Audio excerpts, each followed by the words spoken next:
ठीक है, आज का हमारा जो मुख्य विषय है वह है खलीफा और खिलाफत की अवधारणा। खलीफा, जैसा कि आप जानते हैं, मोहम्मद साहब के उत्तराधिकारियों को खलीफा कहा जाता है और खलीफा से संदर्भित जो विचारधारा होती है उसे हम कहते हैं खिलाफत या कहते हैं खलीफावाद।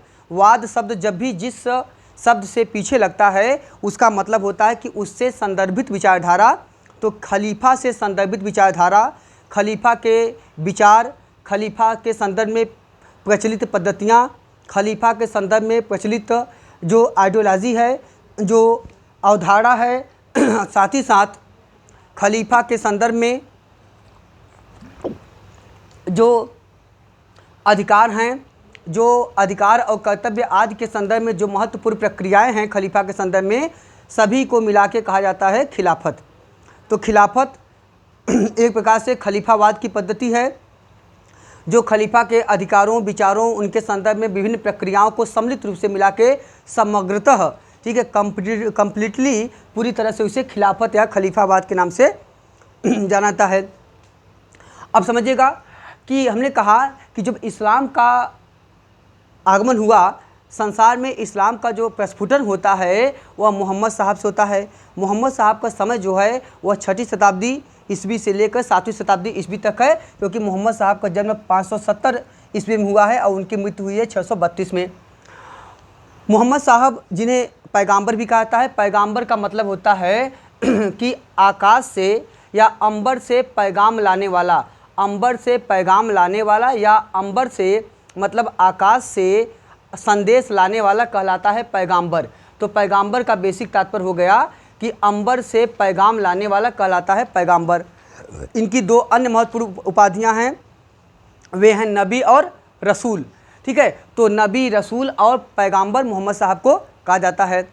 तो कहा जाता है कि मोहम्मद साहब को जब ज्ञान प्राप्त हुआ, मोहम्मद साहब को ज्ञान प्राप्त हुआ था, हीरा पहाड़ी पर ज्ञान प्राप्त हुआ था। और कहा जाता है कि ज्ञान प्राप्ति के पश्चात मोहम्मद साहब ने जो अपने विचार प्रस्तुत किए, जो उन्होंने उपदेश दिया, ठीक है, उन्हीं सबको बाद में संकलित कर दिया गया और उन्हीं के संकलन के आधार पे कुरान और हदीस, ठीक है, कुरान और हदीस का प्रादुर्भाव उसके साथ ही होता है। अब यहाँ समझिएगा कि कहा जाता है कि मोहम्मद साहब जब ध्यानमग्न होते थे, जब वह एक प्रकार से अंडर प्रोसेस ऑफ मेडिटेशन होते थे, तो ध्यानमग्न की अवस्था में मोहम्मद साहब को जो ईश्वर के दूत, जो ईश्वर के मैसेंजर जिब्राइल होते थे, जिब्राइल के माध्यम से मोहम्मद साहब को जो भी सूचनाएं, जो भी संदेश प्राप्त होता था, उनको बाद में संकलित कर दिया गया, उनको बाद में कहा गया कुरान। तो कुरान में उन बातों को, उन संदेशों को संकलित किया गया है जो मोहम्मद साहब के समय, जो मोहम्मद साहब को ध्यानमग्न की अवस्था में मुख्यतः जिब्राइल के माध्यम से प्राप्त होता है।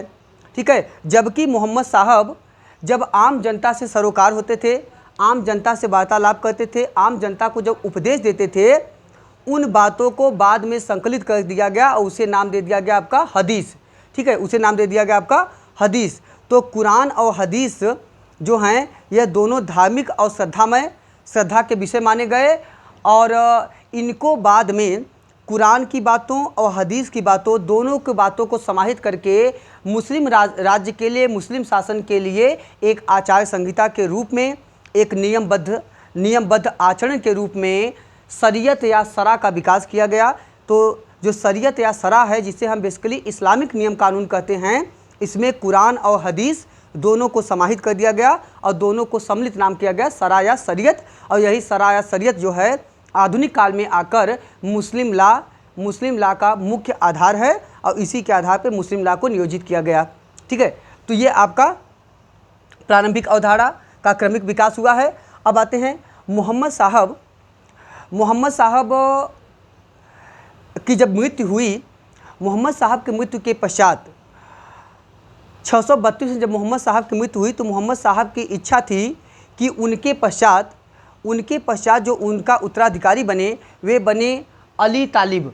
ठीक है, तो उन्होंने अली तालिब को अपना उत्तराधिकारी चुनने के लिए अपना इच्छा व्यक्त किया था और ज़्यादातर लोग अली तालिब को ही उत्तराधिकार के रूप में स्वीकार कर रहे थे। लेकिन हुआ क्या कि मोहम्मद साहब की मृत्यु के पश्चात महत्वपूर्ण सरदारों और अन्य वर्गों ने क्या किया, वह अबू बकर के समर्थन में आ गए और अबू बकर को उन्होंने अली तालिब के स्थान पे उनको खलीफा नियुक्त कर दिया गया। तो जो खलीफा है, खलीफा एक प्रकार से पैगंबर का उत्तराधिकारी और पैगंबर का प्रतिनिधि माना गया, ठीक है। और पैगंबर जो है वह अल्लाह, खुदा या ईश्वर का प्रतिनिधि माना गया, ठीक है। तो ऐसे कंडीशन में जब खलीफा हुआ तो याद रखिएगा कि जब मोहम्मद साहब थे, मोहम्मद साहब एक तरफ, याद रखिएगा मोहम्मद साहब एक तरफ तो आध्यात्मिक सत्ता के केंद्र थे, धार्मिक सत्ता के केंद्र थे, और दूसरी तरफ वो राजनीतिक सत्ता के भी केंद्र थे। उन्होंने मोहम्मद साहब एक राजा की हैसियत से भी राज्य किए, मोहम्मद साहब ने एक साम्राज्य की भी स्थापना किया, और मोहम्मद साहब धार्मिक सत्ता के भी मुख्य केंद्र बने रहे। तो इस प्रकार मोहम्मद साहब में एक तरफ राजनीतिक सत्ता का संकेंद्रण हुआ, the centralisation of political power हुआ, तो दूसरी तरफ उनमें centralisation of spiritual power and religious power का भी हमें समावेश देखने को मिलता है। तो दोनों का संकेंद्रण जब हो गया तो उन्हीं दोनों को संकेंद्रण के फलस्वरूप मोहम्मद साहब एक शासक के रूप में उभर के आते हैं, और मोहम्मद साहब के जो उत्तराधिकारी हुए आगे चल के, वे भी एक प्रकार से राजनीतिक सत्ता और धार्मिक सत्ता दोनों के केंद्र बिंदु हो गए, राजनीतिक सत्ता और धार्मिक सत्ता दोनों के केंद्र बिंदु हो गए। तो दोनों ही प्रवृत्तियों का जो सेंट्रलाइज्ड स्वरूप हुआ वही कहलाता है आपका खलीफा, और इनसे संदर्भित विचारधारा, इनसे संदर्भित जो प्रक्रियाएं हैं सभी को सम्मिलित रूप से मिला के कहा जाता है खिलाफत या खलीफावाद। तो खलीफा या खिलाफत की अवधारणा मुख्यतः वैसी ही है जैसी कि यूरोपीय इतिहास में मुख्यतः जो आपका चर्च का इतिहास है, जो सुप्रीमेसी ऑफ चर्च है, तो चर्च के इतिहास के अंतर्गत आप देखेंगे जो पोप की पोजीशन थी, जो पोप की पोजीशन थी, वही पोजीशन हमको इस्लाम में खलीफा की पोजीशन के संदर्भ में दिखाई देती है। पोप भी आप देखेंगे, पोप जो था वह राजनीतिक सत्ता के साथ साथ धार्मिक सत्ता व आध्यात्मिक सत्ता का भी केंद्र बिंदु था। इसीलिए आपने देखा होगा कि समस्त इटली का राजा एक ही होता था, लेकिन जो रोम था, जो इटली की राजधानी थी, रोम का राजा मुख्यतः पोप होता था, जो चर्च का अधिपति होता था, और चर्च जो थी वह राजनीतिक और धार्मिक दोनों सत्ता का केंद्र बिंदु होकर उभर के आता है, ठीक है। तो एक प्रकार देखेंगे चर्च में ही बाद में धार्मिक सत्ता का केंद्र होने के कारण ही इस्लामिक राज्य के स्वरूप को हम थियोक्रेटिक कहते हैं। हम इसे कहते हैं थियोक्रेटिक राज्य, या इसे कहते हैं थियोक्रेसी, मतलब धर्म केंद्रित समाज या धर्म केंद्रित राज्य, इसे बोलते हैं थियोक्रेसी। तो यह आपका हो गया थियोक्रेसी। तो यह थियोक्रेसी या थियोक्रेटिक राज्य का एक महत्वपूर्ण स्वरूप है। और समझिएगा कि जब यूरोपीय इतिहास लेखन हुआ तो यूरोपीय इतिहास लेखन वालों ने क्या किया, भारत जैसे एशियाई देशों में और खासकर भारतीय समाज को इन्होंने परंपरागत समाज, ट्रेडिशनल सोसाइटी के रूप में, अवरुद्ध समाज के रूप में, रूढ़िवादी समाज के रूप में, अंधविश्वासी समाज के रूप में इसको व्यक्त किया। इसे कंजर्वेटिव माना, इसे ऑर्थोडॉक्स माना, इसे ट्रेडिशनल वे पे देखा, इसे थियोक्रेटिक रूप में वर्णित किया। जबकि समझिए कि पूरा जो चाहे इस्लामिक इतिहास हो, चाहे आपका ईसाइयत का इतिहास हो, चर्च का इतिहास हो, पूरा इतिहास इनका खुद भरा हुआ है धर्म और राजनीति को एकीकृत करके, और इन्हीं के खिलाफ पूरे विश्व इतिहास में सबसे प्रमुख जो धार्मिक आंदोलन हुआ, जिसे हम कहते हैं धर्मयुद्ध के रूप में क्रूसेड का मतलब होता है धर्मयुद्ध। क्रूसेड होता है जिनके खिलाफ बहुत सारी संधियां हुई। जो चर्च और राज्य के बीच में जो संधि होती है उसे कहते हैं कॉनकॉर्डेट। तो जो क्रूसेड हुआ और कॉनकॉर्डेट हुआ, इनके यहाँ कॉनकॉर्डेट, ठीक है। चर्च और राज्य के बीच में जो संधि होती है, जो समझौता होता है, उसको कहते हैं कॉनकॉर्डेट, ठीक है। बहुत सारी संधि इनके बीच में होता है, और इन्हीं की प्रभुसत्ता और इन्हीं के अत्याचार, इन्हीं के भ्रष्टाचार के फलस्वरूप यूरोपीय इतिहास में धार्मिक आंदोलन शुरू होता है। एक प्रकार से सोशल एंड रिलीजियस मूवमेंट की शुरुआत वहाँ पे होती है, जिसे हम मुख्यतः आपके धर्म सुधार आंदोलन, प्रोटेस्टेंट आंदोलन और एंटी प्रोटेस्टेंट आंदोलन और काल्विन आंदोलन के रूप में देखते हैं। तो वे लोग जिनके खिलाफ खुद भी विश्व में इतना बड़ा आंदोलन हो रहा है, जिनके खिलाफ जिनके शासन की शासन नीति के खिलाफ, इनके भ्रष्टाचारी प्रवृत्ति के खिलाफ, इनके शासकीय स्वरूप के खिलाफ, इनके थियरी ऑफ किंगशिप राजत्व के सिद्धांत के खिलाफ इतना बड़ा आंदोलन हुआ। वे विश्व का इतिहास लिख रहे हैं और भारत जैसे देशों को वह धर्म के पोरीफरी में, धर्म की परिधि में संगठित करने का प्रयास कर रहे हैं, धर्म की परिधि में उसे व्याख्यायित करने का प्रयास कर रहे हैं और धार्मिकता का आरोपण भारत जैसे शासन पद्धति पे लगा रहे हैं। जबकि ऐसा आंदोलन भारतीय इतिहास में कहीं भी कोई भी ऐसा राज्य का स्वरूप नहीं रहा होगा जहाँ पे भारत में धर्म और राज्य मूलतः इतने बड़े पैमाने पे एकीकृत होकर एक साथ राज्य किए हों। तो ऐसी प्रवृत्ति भारत में नहीं है। तो चूंकि क्या था, सबल्टन व्यू वाले कहते हैं कि नॉलेज इज़ पावर, ज्ञान की शक्ति होती है। जिनके पास, ठीक है, जिनके पास पहले जब यूरोपियों ने औपनिवेशिक सत्ता अन्य जगहों पर स्थापित किया, औपनिवेशिक सत्ता स्थापित करने के बाद इनके पास पावर थी, शक्ति थी, तो इन्होंने क्या किया, पूरे विश्व का इतिहास अपने आधार पर मैनिपुलेट कर दिया। तो मैनिपुलेशन विथ हिस्ट्री के अंतर्गत इन्होंने इतिहास से छेड़खानी करते हुए इतिहास के बहुत सारे तथ्यों को इन्होंने अपने अनुसार उसको मोल्ड कर दिया, अपने अनुसार उसका इंटरप्रिटेशन कर दिया और उस आधार पे इन्होंने सभ्यता संस्कृति का पूरा श्रेय स्वयं ले लिया और अन्य देशों को इन लोगों ने अंधविश्वासी, परंपरावादी और रूढ़िवादी देशों के रूप में उसे व्याख्यायित करने का प्रयास किया, जिसका हमें महत्वपूर्ण साक्ष्य रुडयार्ड किपलिंग के व्हाइट मैन्स बर्डन और उनकी एक कविता the ballad of east and west में दिखाई देता है। तो बहुत सारे अन्य महत्वपूर्ण पद्धतियां हमें इस संदर्भ में देखने को मिलती हैं। अब आगे आते हैं। तो हमने कहा कि मोहम्मद साहब की मृत्यु के पश्चात जो खलीफा हुए, मोहम्मद साहब के उत्तराधिकारी हुए, उनमें सबसे पहले अबू बकर इस पद्धति में या इस प्रक्रिया में सफल होते हैं। और अबू बकर जो थे वह मुख्यतः उमैयद वंश के थे। अबू बकर मुख्यतः उमैयद वंश के थे, इसीलिए अबू बकर के नाम पे इस वंश का नाम पड़ गया उमैयद वंश। और साथ ही साथ इस खिलाफत को कहा गया उमैयद खिलाफत। तो पहली जो खिलाफत की अवधारणा वंशज आया वह आया उमैयद वंश। उमैयद वंश में कुल 632 से लेकर 750 ईस्वी तक 18 खलीफा हुए। इसमें कुल मिला के 18 खलीफा हुए, जिनमें से जो प्रथम 4 खलीफा हैं अबू बकर, उमर प्रथम, उस्मान और अली, इनका क्रम पूछेगा। अबू बकर, उमर प्रथम, उस्मान और अली, ये 4 महत्वपूर्ण खलीफा हुए जिन्हें कहा जाता है पवित्र खलीफा, पवित्र खलीफा। और इनको कहते हैं हम, इनको मुख्यतः कहते हैं हम रशीदुन खलीफा। इन चारों खलीफाओं क्या कहते हैं हम कहते हैं रशीदुन खलीफा। और इस खिलाफत को कहते हैं खुलफा ए रशीदुन। इस खिलाफत क्या अवधारणा कहते हैं, खुलफा ए रशीदुन। ठीक है, तो ये जो 4 पवित्र खलीफा हुए, आप देखे होंगे कि रोम में जो सम्राट थे, रोम में सम्राट होते थे, उनको हम कहते हैं हाली रोमन अम्पायर, उनको कहते हैं हाली रोमन अम्पायर। ठीक है, तो यहाँ पे आप समझिएगा। अब दूसरा समझिए, इन चारों खलीफा जो शुरुआत में प्रारंभिक 4 खलीफा हुए जिन्हें पवित्र खलीफा मानते हैं, एक प्रकार से हॉली कैलिफ्स के रूप में इनको हम जानते हैं, इनके साक्ष्य कहाँ मिले हैं। इस्तांबुल में एक स्थान, एक मस्जिद है, उसका नाम है एमिनोनू।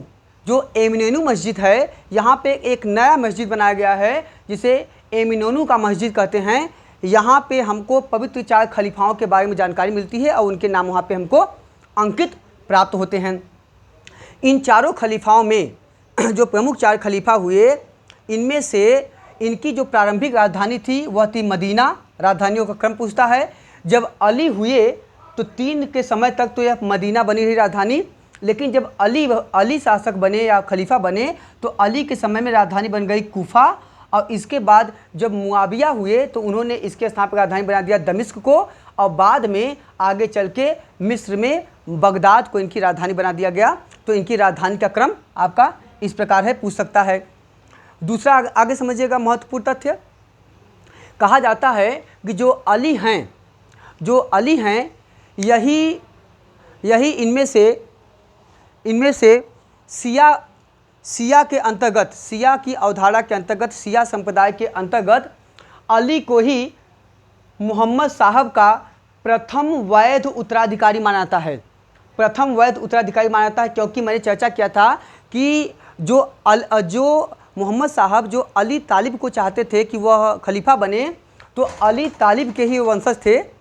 ये मुख्यतः अली तालिब के ही वंशज थे अली, ठीक है। तो अली जो थे वो शिया थे, इसीलिए शिया लोग मुख्यतः अली को ही वैध और लीगल उत्तराधिकारी मानते हैं और इन खलीफाओं को वो लोग महत्व नहीं देते हैं। अली के समय की जो महत्वपूर्ण घटना है वह यह है कि अली के समय में मोहम्मद साहब की एक बीबी थी जिनका नाम है बीबी आयशा। मोहम्मद साहब की बीबी है जिनका नाम है बीबी आयशा।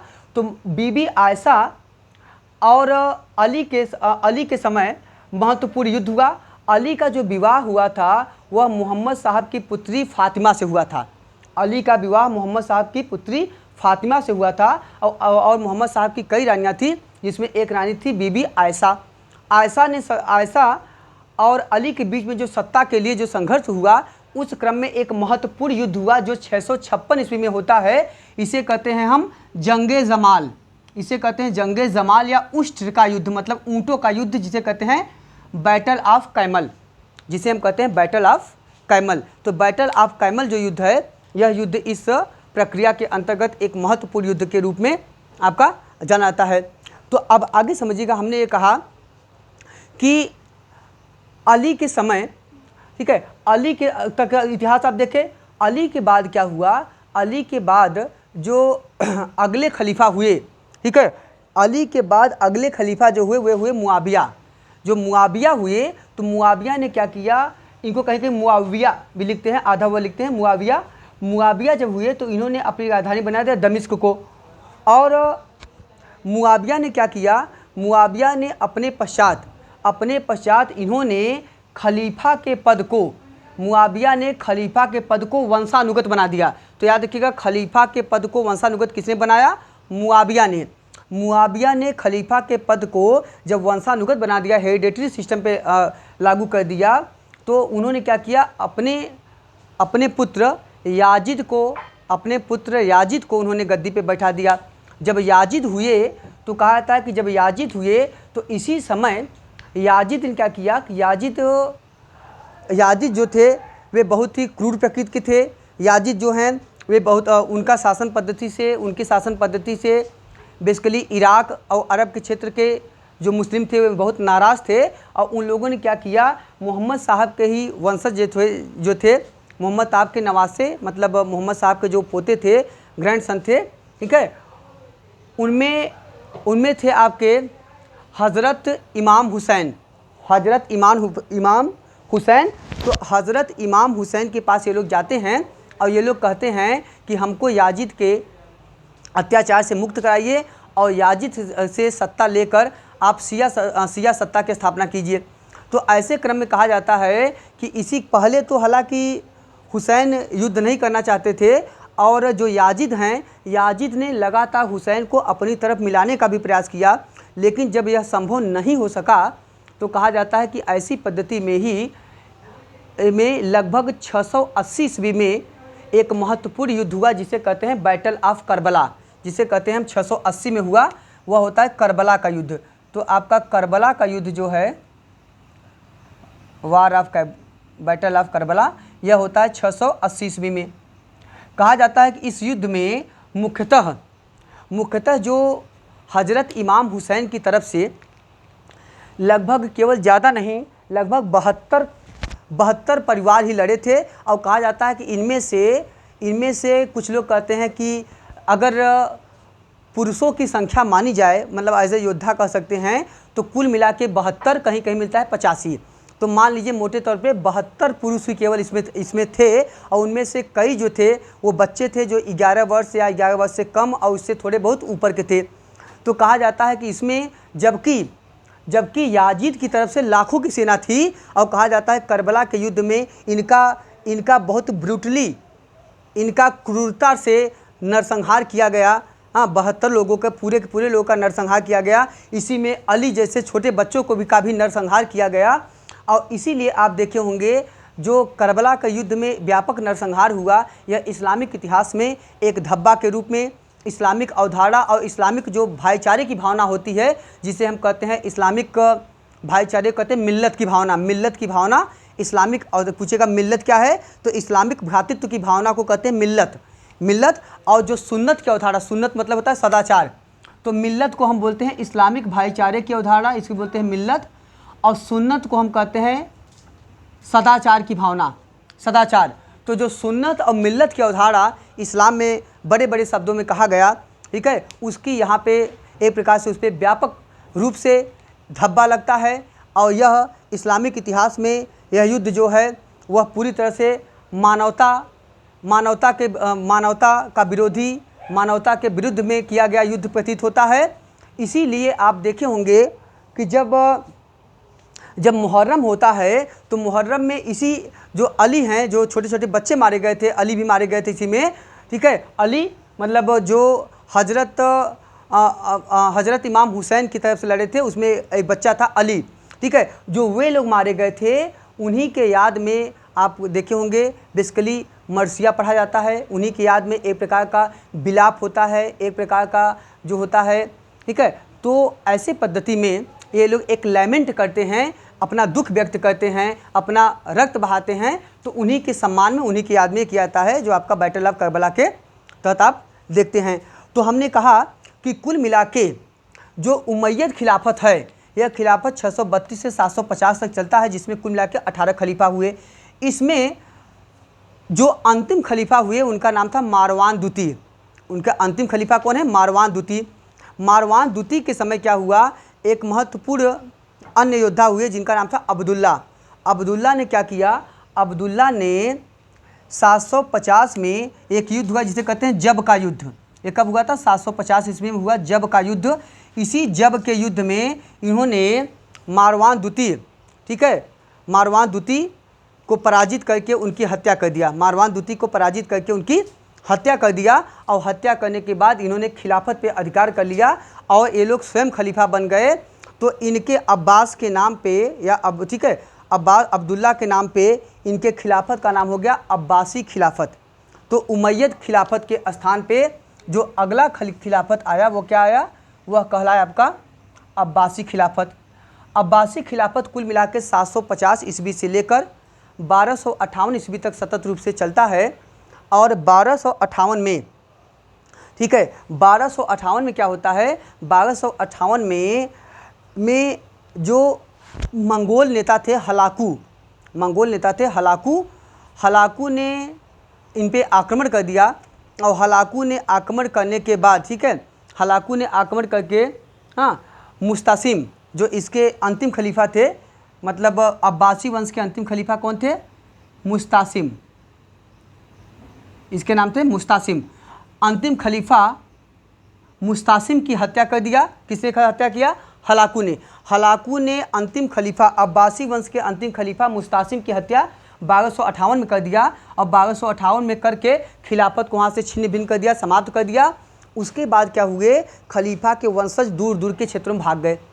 कुछ अरब देशों में भाग गए, कुछ आपके इराक की तरफ चले गए, कुछ आपके मिस्र की तरफ चले गए, कुछ तुर्की की ओर भाग गए। तो इनके कई वंशज अलग अलग जगह पे जाके संरक्षण लिए और शरण लिए। ऐसे कंडीशन में क्या हुआ? ऐसे कंडीशन में लगभग शुरुआत में तो ये लोग जो प्रबल रूप से, सशक्त रूप से हमें दिखाई देते हैं, इसके बाद वे हमको दिखाई देते हैं मिस्र में ममलूक शासकों के अधीन। मिस्र में ममलूक शासकों के अधीन, ठीक है, हमको इनके बारे में मतलब जानकारी मिलती है और ये प्रबल रूप से सशक्त शक्ति के रूप में दिखाई देते हैं। लेकिन उसके बाद क्या हुआ? 1517 ईस्वी से लेकर ये जो खिलाफत है यह मिस्र से हटकर पहुंच जाती है। कहाँ पे? तुर्की में पहुंच जाती है। तो आपको पता है कि तुर्की में जो था, तुर्की मुख्यतः बाइजेंटाइन साम्राज्य की एक राजधानी थी तुर्की में, उसको नाम था कुस्तुनतुनिया, ठीक है। तो यहाँ पे क्या होता है? उस समय कुस्तुनतुनिया पे राज था ऑटोमन साम्राज्य का। किसका राज था? ऑटोमन साम्राज्य का, ठीक है, ऑटोमन साम्राज्य की राजधानी थी। तो ऐसी कंडीशन में हुआ क्या कि जो तुर्की में ये लोग पहुँच गए, हाँ, तो तुर्की में इन लोगों को संरक्षण मिला। और बाद में चल के तुर्की का जो शासक था उस समय प्रबल था, मजबूत था। तो तुर्की के शासक ने क्या किया? स्वयं को खलीफा घोषित कर दिया। तुर्की के शासकों ने ही स्वयं को खलीफा घोषित कर दिया। एक प्रकार से खिलाफत जो है वह तुर्की के शासकों के अधीन चला गया और पूरी तरह से उस पर खिलाफत पे कब्जा कर लिया। क्योंकि तुर्की पावरफुल सत्ता थी, इसीलिए एक प्रकार से तुर्कियों को ही खिलाफत के रूप में वहाँ पे ज़्यादातर मान्यता दे दिया गया, जो मजबूत था, पावरफुल था। तो वहाँ पे एक प्रकार से सर्वाइवल ऑफ द फिटेस्ट की अवधारणा चलने लगी। ठीक, अब समझिएगा। तो जो तुर्की में खिलाफत की अवधारणा का विकास हुआ, ये लगातार चलता रहा और विश्व के जो अन्य शासक वर्ग थे वे तुर्की के खिलाफत को ही महत्व देने लगे, क्योंकि इस्लामिक अवधारणा में यह एक सिद्धांत का विकास हुआ। यह कहा गया इस्लामिक अवधारणा में कि मुस्लिम राज्य, समझिएगा, मुस्लिम राज्य संसार में कहीं भी हो, मुस्लिम राज्य संसार में कहीं भी हो, वह एक विचारधारा के तहत बंधा होता है। और विचारधारा कौन सी है? वह विचारधारा होती है इस्लामिक भ्रातृत्व की भावना का विकास होता है। वह इस्लामिक भ्रातृत्व की भावना को एक विचारधारा, एक अवधारणा के रूप में स्पष्ट किया गया मिल्लत के अंतर्गत। तो मिल्लत एक प्रकार की इस्लामिक भ्रातृत्व भावना, एक ब्रदरहुड की पद्धति मानी जाती है। ये कहा गया संसार में कहीं भी इस्लामिक राज्य होगा, उसका हेड जो होगा वह खलीफा ही होगा, उसका हेड जो होगा खलीफा ही होगा। तो माना गया कि खलीफा जो होगा वही इसका हेड होगा और उसी के नाम पे शासन होगा। तो अब समझिए, जब ये लोग पहुँच तुर्की में खिलाफत आ जाती है पूरी तरह से, तो आप देखते होंगे कि तुर्की का खलीफा ही आगे चल के मजबूत और पावरफुल रूप में उभरता है। यद्यपि मिस्र आदि के खिलाफत भी लगातार वहाँ पे चलती रही है। बाद में चलकर जब प्रथम वर्ल्ड वार हुआ, तो याद रखिएगा, जब प्रथम वर्ल्ड वार हुआ तो प्रथम वर्ल्ड वार के बाद जब सेवर्स की संधि हुई, तो सेवर्स की संधि के माध्यम से, ठीक है, ये हुई आपका सेवर्स की संधि, ट्रीटी ऑफ सेवर्स की संधि जब हुई, तो उस सेवर्स की संधि जो 1920 में हुई थी, ठीक है, उस सेवर्स की संधि के अधीन 1900, ठीक है, यह संधि जो होती बेसिकली 1919-20 की है, जो सेवर्स की संधि हुई। इस सेवर्स की संधि के फलस्वरूप अंग्रेज़ों ने क्या किया, खिलाफत को समाप्त कर दिया और खलीफा का पद ही समाप्त कर दिया। अब खलीफा का पद जब समाप्त हो गया तो उस समय तक क्या था कि जो पूरे इस्लामिक राज्य थे संसार भर के, वे लोग इसको अपना खिलाफत को समाप्त करना और खलीफा के पद को समाप्त करना अपने अधिकारों के खिलाफ समझे। और क्योंकि इनका तुर्की के सम्राट के प्रति इनके अंदर महत्वपूर्ण श्रद्धा और सहानुभूति थी, इसीलिए क्या किया कि विश्व के अनेक भागों में खलीफा के पद के रेस्टोरेशन के लिए, खलीफा के पद को फिर से बहाल करने के लिए और खिलाफत को बहाल करने के लिए एक आंदोलन शुरू हुआ जिसे कहते हैं खिलाफत आंदोलन। यह खिलाफत आंदोलन भारत में भी शुरू हुआ, ठीक है। तो 1919 में सेवर्स की संधि के बाद, तो 1919 में जो खिलाफत की आंदोलन भारत में भी शुरू हुआ, तो 1919 और 20 में खिलाफत आंदोलन तेज़ी से आगे बढ़ा और यहाँ पे एक अखिल भारतीय खिलाफत कमेटी का गठन किया गया जिसके हेड बनाए गए महात्मा गांधी जी। तो कुल मिला के यहाँ भी व्यापक विरोध किया गया। खिलाफत आंदोलन के अंतर्गत हिंदू मुस्लिम एकता को एक सूत्र के रूप में पिरोने का प्रयास किया गया और इसके माध्यम से भारतीय स्वतंत्रता संघर्ष को एकीकृत करने का प्रयास किया गया। भारतीय स्वतंत्रता संघर्ष को यूनिफाइड करके एक पावरफुल इंटीग्रेटेड पावर के रूप में ब्रिटिश सरकार के विरुद्ध स्थापित करने का प्रयास भी इसके माध्यम से किया गया। और यह वह दौर था जो 1916 से लेकर 1922 का जो दौर है वह भारतीय इतिहास में हिंदू मुस्लिम एकता का सर्वश्रेष्ठ काल माना जाता है। याद रखिएगा, भारतीय इतिहास में 1916 से लेकर 1922 का जो कालखंड है, यह भारतीय इतिहास में हिंदू मुस्लिम एकता का सबसे सर्वश्रेष्ठ, सबसे महत्वपूर्ण काल माना जाता है, ठीक है। तो इस काल में खिलाफत की अवधारणा ने मुख्यतः दोनों को एकीकृत करने का प्रयास किया। यद्यपि ब्रिटिश सरकार इसके नीचे नहीं झुकी, इनकी बातों को नहीं मानी और अंततः 1924 में तुर्की की जो नेशनल असेंबली थी, 1924 में तुर्की की नेशनल असेंबली ने क्या किया, खलीफा के पद को पूरी तरह से समाप्त कर दिया। 1924 में तुर्की की नेशनल असेंबली ने खलीफा के पद को पूरी तरह से समाप्त कर दिया। और जब अगले शासक यहाँ पे तुर्की में कमाल पाशा हुए तो उन्होंने खलीफा की उपाधि नहीं धारण किया, ठीक है, खलीफा की उपाधि नहीं धारण किया। तो एक प्रकार से खलीफा से लेकर खिलाफत आंदोलन तक आपने इस प्रक्रिया को देखा। अब समझिएगा, थोड़ा सा और आते हैं डीपली। हमने जैसा कहा कि इस्लामिक अवधारणा के अंतर्गत यह कहा गया कि इस्लाम का राज्य संसार में कहीं भी होगा, उसका हेड जो होगा वह खलीफा होगा, ठीक है, वह खलीफा होगा। और कहा गया कि अब खलीफा प्रत्येक जगह तो शासन कर नहीं सकता है, क्योंकि खिलाफत की अवधारणा के अंतर्गत विभिन्न युद्धों के माध्यम से, प्रचार प्रसार के माध्यम से, तो युद्ध और राजनीतिक साम्राज्यवादिता के माध्यम से बड़े बड़े क्षेत्रों में अधिकार किया गया, कई देशों में अधिकार किया गया और इस्लामिक राज्य स्थापित हुआ। तो कहा गया कि यहाँ के शासन कैसे हो, इसके लिए खलीफा के नाम पे एक प्रतिनिधि नियुक्त किया गया, तो जिसे कहते हैं हम सुल्तान। तो सुल्तान क्या होता है? सुल्तान मुख्यतः, सुल्तान का तात्पर्य होता है प्रतिनियुक्ति या रिप्रेजेंटेटिव। तो यह एक प्रकार का रिप्रेजेंटेटिव होता है जो खलीफा के नाम पे सत्ता प्राप्त करता है, खलीफा के नाम पे शासन करता है। तो यह खलीफा का प्रतिनिधि होता है। इसीलिए आपने देखा होगा कि इस्लामिक राज्यों में जो शासक होते हैं, जो खलीफा के नाम पे सत्ता धारण करते हैं, वे सुल्तान की उपाधि धारण करते हैं। तो सुल्तान खलीफा के नाम पे शासन करने वाला एक प्रतिनिधि के रूप में जाना जाता है। सुल्तान की उपाधि सबसे पहले महमूद गजनवी ने धारण किया था, सुल्तान की उपाधि। और भारतीय शासकों में आप देखिए तो चाहे आप कुतुबुद्दीन ऐबक को ले लीजिए, चाहे आप इल्तुतमिश को ले लीजिए, सब लोगों ने सुल्तान की उपाधि धारण किया। हालांकि कुतुबुद्दीन ऐबक ने तो मुख्यतः मलिक और सिपह सालार की उपाधि धारण किया था, बल्कि इल्तुतमिश ने सुल्तान की उपाधि धारण किया और अन्य शासकों ने सुल्तान के नाम पर शासन किया। भारतीय शासकों में जब दिल्ली सल्तनत की स्थापना हुई, तो दिल्ली सल्तनत की स्थापना के बाद प्रथम जो शासक हैं वह हैं इल्तुतमिश। इल्तुतमिश ने खलीफा की सत्ता को मान्यता दिया और खलीफा से खिलियत मतलब प्रमाण पत्र प्राप्त किया। खिलियत का मतलब होता है प्रमाण पत्र या सनद प्राप्त किया, जो प्राप्त किया था 1229 में। ये मिस्र के बगदाद के खलीफा के वंशज थे, उन्होंने ही इनको खिलियत प्रदान किया था।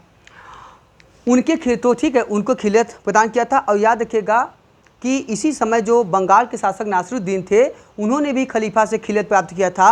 और खलीफा से खिलियत प्राप्त करने के पश्चात सभी शासक बराबर होते हैं और ऐसे कंडीशन में कोई दूसरे व्यक्ति पर या शासक पे आक्रमण नहीं कर सकता है। लेकिन इसके बावजूद भी इल्तुतमिश ने बंगाल के शासक पे आक्रमण करके उसको पराजित किया था और उसके राज्य को हस्तगत किया। ठीक है, तो ये एक महत्वपूर्ण तथ्य है।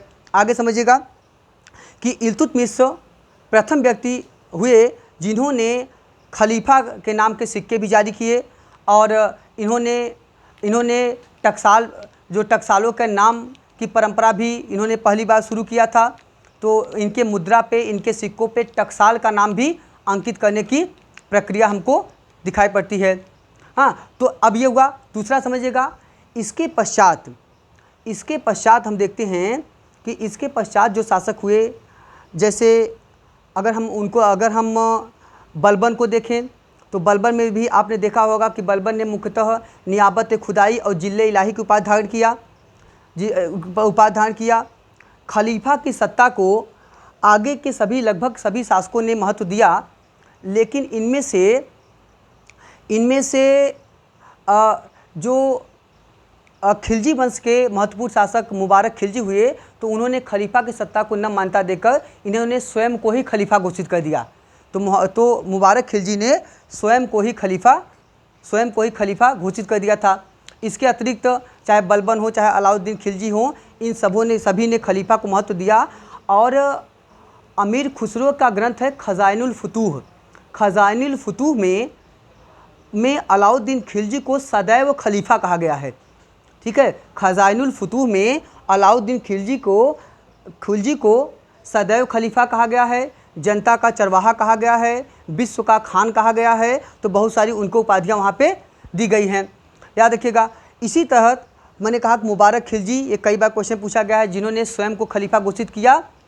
और जबकि इसके पश्चात अगर मोहम्मद तुगलक की बात करें तो मोहम्मद तुगलक ने प्रारंभ में खलीफा की सत्ता को कोई मान्यता नहीं दिया, न कोई तवज्जो दिया। लेकिन क्या हुआ कि मोहम्मद तुगलक के समय में दिल्ली सल्तनत के इतिहास में सर्वाधिक विद्रोह होते हैं।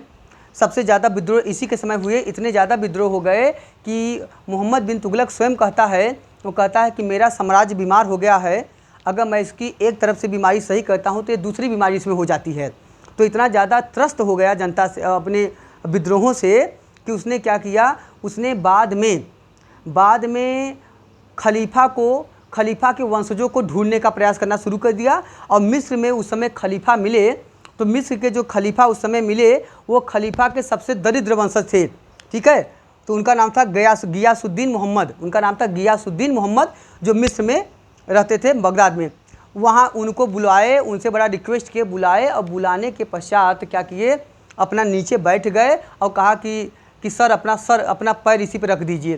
ठीक है, तो अपने सर पे उनका पैर रखवा लिए, इसलिए कि कम से कम अब लोग विद्रोह न करें और मान लें कि यह इस्लामिक राज्य है और यह खलीफा के द्वारा दिया गया सत्ता है और खलीफा के माध्यम से पैगंबर, पैगंबर के माध्यम से अल्लाह के प्रतिनिधि के रूप में मैं शासन कर रहा हूँ।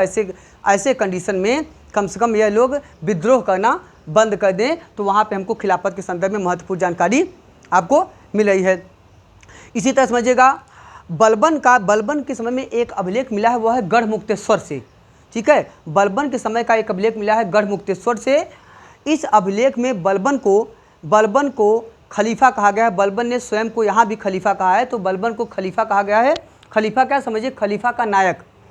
तो ठीक है, तो जो गढ़मुक्तेश्वर अभिलेख है, इस अभिलेख में बलबन ने स्वयं को खलीफा का नायक, खलीफा का सहायक घोषित किया है।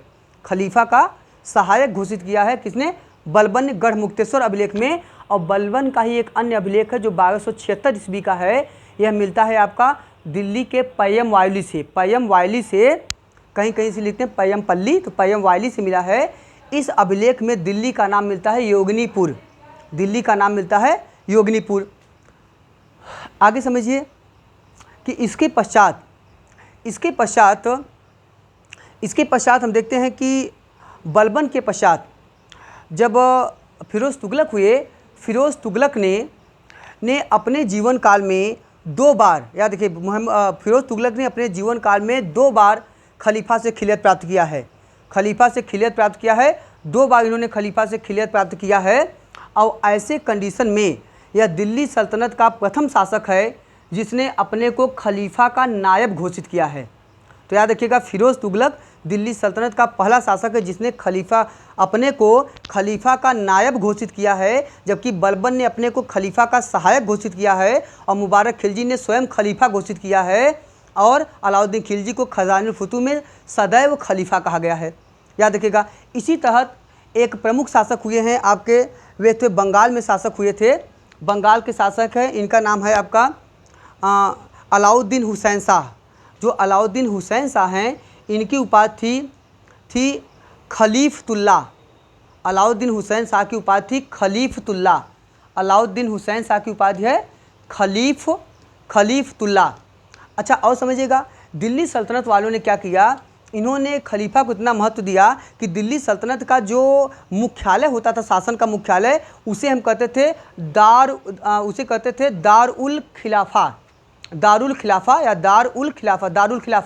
तो दारुल खिलाफा का मतलब होता है खलीफा का घर। तो खलीफा को इन लोगों ने इस आधार पे महत्वपूर्ण रूप से इनको संरक्षण दिया और महत्वपूर्ण रूप से खलीफा को इन्होंने मान्यता प्रदान किया।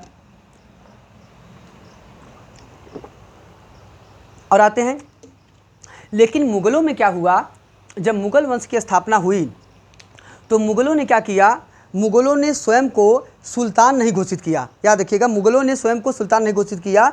मैंने चर्चा किया कि जो सुल्तान का मतलब होता है, सुल्तान का मुख्य मतलब होता है कि यह खलीफा का प्रतिनियुक्ति होता है, खलीफा के प्रतिनिधि के रूप में कार्य करता है। लेकिन मुग़लों ने क्या सोचा, क्योंकि मुग़ल वंश की जब स्थापना हुई उस समय तक खिलाफत जो था वह अपने एक प्रकार से कह सकते हैं डाउनफॉल की स्थिति में था। खिलाफत जो था वह कई जगह पे डिसेंट्रलाइज्ड पावर के रूप में प्राप्त होता है, वह कई जगह पे विकेंद्रीकृत हो चुका था। इसीलिए कोई मजबूत पावरफुल खिलाफत नहीं था। इस समय कोई खिलाफत अगर था भी तो वह था तुर्की का। तो अगर मुग़लों ने ये सोचा कि अगर हम खलीफा अपने को सुल्तान घोषित करते हैं, अपने को सुल्तान मानते हैं, तो हम एक प्रकार से सैद्धांतिक रूप से हम तुर्की के खिलाफत के अंदर आ जाएंगे और तुर्की का जो शासक होगा हम उसके अधीन शासक के रूप में हो जाएंगे, तो हम स्वतंत्र सत्ता के रूप में राज्य नहीं कर पाएंगे। तो इन्होंने क्या किया, इन्होंने सुल्तान की उपाधि नहीं धारण किया, इन्होंने सुल्तान के स्थान पे बादशाह और पादशाह की उपाधि धारण किया। इन्होंने उसके स्थान पे बादशाह और पादशाह की उपाधि धारण किया और इन्होंने कहा बादशाह का मतलब है शाह मतलब अल्लाह, शाह के बाद, ठीक है, शाह के बाद और मतलब अल्लाह के बाद स्वयं, तो प्रकार से नियाबत खुदाई और जिल्ले इलाही, नियाबत खुदाई और जिल्ले इलाही के रूप में हो गया। याद कीजिएगा। और दूसरा महत्वपूर्ण तथ्य यह है कि इन्होंने क्या किया, अपने को पादशाह कहा, पद का शाह। हम अपने पद के स्वयं शाह हैं, अपने पद के स्वयं शासक हैं। अब हमारा जो पद है यह स्वयं की सत्ता के, स्वयं के अस्तित्व के द्वारा सिद्ध हो रहा है। इसलिए इसमें किसी भी खलीफा के प्रतिनिधि का सवाल ही नहीं होता है, इसीलिए इन्होंने खलीफा के पद को महत्व नहीं दिया। ठीक है, खलीफा के पद को इन्होंने महत्व नहीं दिया। और इसी पद्धति के अंतर्गत मुग़लों ने बादशाह और पादशाह की उपाधि धारण किया, जबकि दिल्ली सल्तनत के शासकों ने सुल्तान की उपाधि धारण किया। सुल्तान की उपाधि एक प्रकार से आधुनिक भारतीय इतिहास में जब कॉलोनियल एरा की शुरुआत होती है, जब ब्रिटिश कॉलोनिज्म का समय होता है, तो जो गवर्नर जनरल होते हैं वे गवर्नर जनरल मुख्यतः संसद के प्रतिनियुक्त या संसद के प्रतिनिधि के रूप में माने जाते हैं। तो इनकी तुलना हम सुल्तान से कर सकते हैं, याद रखिएगा। जबकि जब महारानी विक्टोरिया ने 1858 के अधिनियम के माध्यम से सत्ता को अपने हाथ में संकेंद्रित कर लिया, अपने हाथ में केंद्रित कर लिया, तो उन्होंने अपना व्यक्तिगत प्रतिनिधि की हैसियत से वायसराय को भेजना शुरू किया। तो वायसराय का मतलब होता है व्यक्तिगत प्रतिनिधि, जबकि गवर्नर जनरल होता है संसद का प्रतिनिधि। तो यहाँ पे जो जिले इलाही और नियाबत खुदाई है वो समझिए ईश्वर का व्यक्तिगत प्रतिनिधि है, जबकि जो सुल्तान है वह क्या है, वह खलीफा का प्रतिनियुक्त या प्रतिनिधि है। ठीक है, तो ये दोनों अंतर आपको देखते होंगे। इसीलिए बलबन कहता है राजत्व जो है, समझिएगा, बलबन कहता है राजत्व निरंकुशता का साक्षात प्रतिबिंब होता है, निरंकुशता का साक्षात प्रतिबिंब होता है। और कहता है कि सुल्तान का पद होता है यह ईश्वरीय कृपा का विशेष भंडार होता है, इसीलिए आम जनता को इसकी बराबरी करने का कोई अधिकार नहीं होता है। तो इसीलिए वो अपने को नियाबत खुदाई और जिले इलाही, नियाबत खुदाई, ठीक है, और जिले इलाही, तो एक प्रकार से ईश्वर का प्रतिनिधि नियाबत खुदाई, और जिले इलाही का मतलब होता है ईश्वर की प्रतिछाया सिद्ध करता है। तो इसी परिप्रेक्ष्य में सुल्तान, इसी परिप्रेक्ष्य में हम खलीफा, खिलाफत और सुल्तान और बादशाह की अवधारणा को समझ सकते हैं। ठीक है।